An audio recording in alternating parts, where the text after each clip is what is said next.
السلام عليكم. اليوم مع وصفة مواليتكم بهذه الوصفة.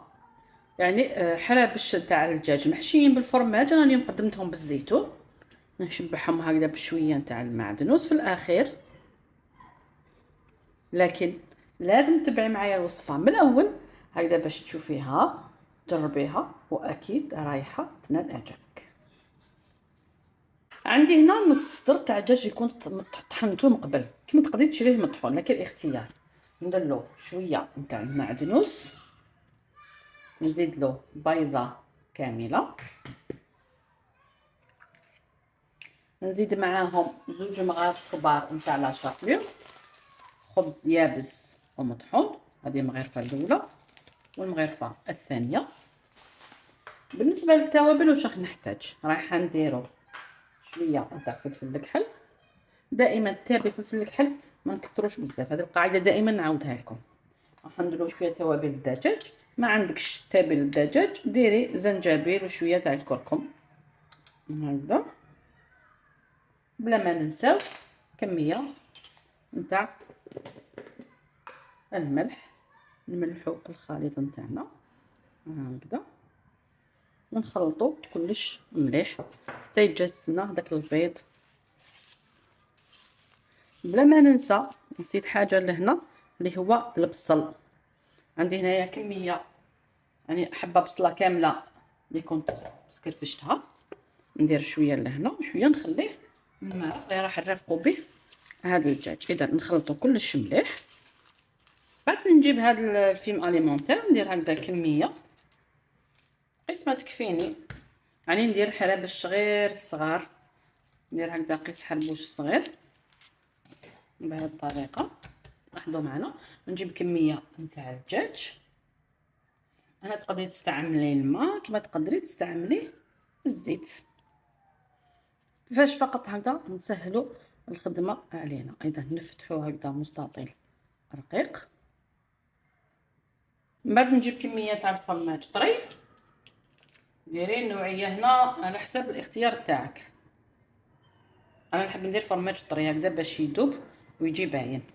من بعد نلويه على الشكل هكذا سيجار، لاحظوا معنا نبدا نلويه مليح.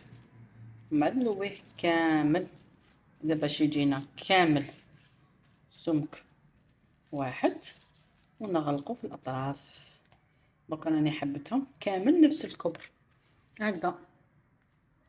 نزيد نخدم واحد.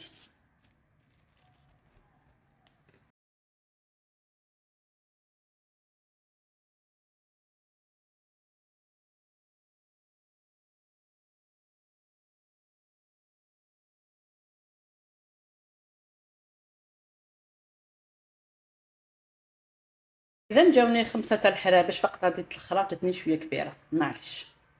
من بعد نحكمهم نديرهم هكذا في كسكاس ونديرهم يفوروا. اذا نستفهم هكذا في الكسكاس هكذا، نغطي عليهم ونديرهم يفوروا المده تاع من نص ساعه حتى 45 دقيقه راح يطيبونا اصلا، راح يبانوا لك. اذا ندخلهم يعني نديرهم يفوروا حتى يطيبوا لنا مليح. هاد لي بودان تاع الدجاج حبيت نقدمه مع ان صوص. هاد لاصوص درت فيها هنا عندي شويه طراف تاع الدجاج، شويه تاع الزبده، شويه تاع الزيت، نخليهم يتقلاو شويه. ندير معاهم هذيك البصله متكرفجه، دائما لي صوص بلونش كرفجوا البصل هكذا باش زوينه يعني خاطره وبنينه. من بعد نتبل، ندير شويه تاع فلفل الكحل، ندير توابل الدجاج، والا ديري زنجبيل وشويه تاع الكركم، شويه تاع الكوري الا عندك هكذا. ندير الملح، نعرفوا انه لي صوص بلونش يعني ما يحملوش الملح بزاف، ندير غير شويه تاع الملح هكذا باش ما نملحوهاش، ونخلي الكل يتخلى لنا مليح حتى تشوفي هذاك البصل تحسي به انه يعني طاب. درت هنايا كميه تاع المعدوس بلا ما ننساو، ندخل لها تقلى مليح حتى انه طاب. في الاخير انا حبيت نقدمه مع الزيتون. ها هو الزيتون واش نديرو دائما نبدلو الماء عده مرات، هذا ما كان ما نحبش نغليه هكذا باش يبقى محافظ على البنه تاعو واللون تاعو. نمرق بالماء السخون يعني شوفوا هنا مازال ميم با ما غلاتش، وشوفوا اللون اللي تحصلنا عليه. علاش؟ لاننا خليناه مليح مليح. اذا نخليه يطيب، تختار لنا المريقه ونطفي عليها. بعد ما خليتهم فاروا وبردوا طابوا حتى يبردوا باش نحيهم من هذاك البابي اللي درناه، غير هكذا اذا ويتنحى بكل سهوله. يعني نفضل اني نفورو على نقليه مباشره. علاش؟ باش يبقى هكذا محافظ على الشكل تاعو. شوفوا يبقى الشكل تاعو بزاف شباب.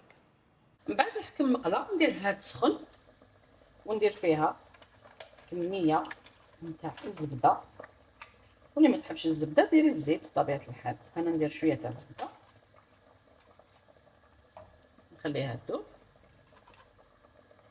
ونديرهم هكذا يتحمروا من جهتين حتى ياخذوا هكذا داك اللون الذهبي الشباب من كامل الجوانب.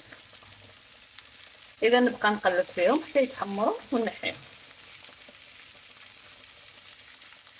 من بعد ما تحمروا ونحيتهم المقله نقدمهم مع هذيك لاصوص اللي طيبتها نتاع الزيتون هكذا.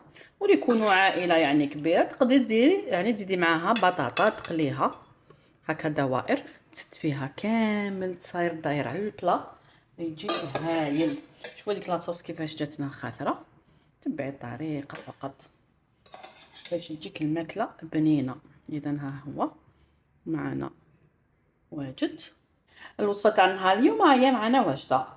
في الاخير زينتها بشويه تاع المعدنوس، ديري لها دي طرونش تاع القارص كيما حبيتي. اذا راح نقسم لكم منها قطعه هكذا باش نشوفوها عن قرب كيفاش جاتنا. اذا بسم الله نقطعها هكذا واحد باش نشوفوا القلب تاعو كيفاش جانا. اذا بسم الله لاحظوا شحال طري. اذا ها هو معنا، شوفوا هذاك الفرماج في القلب تاعو جا رائع. والدجاج يعني يجي بزاف طري. نتمنى انكم تجربوه. كما تشوفوا نص صدر تاع دجاج عملنا به وصفه ولا اروع.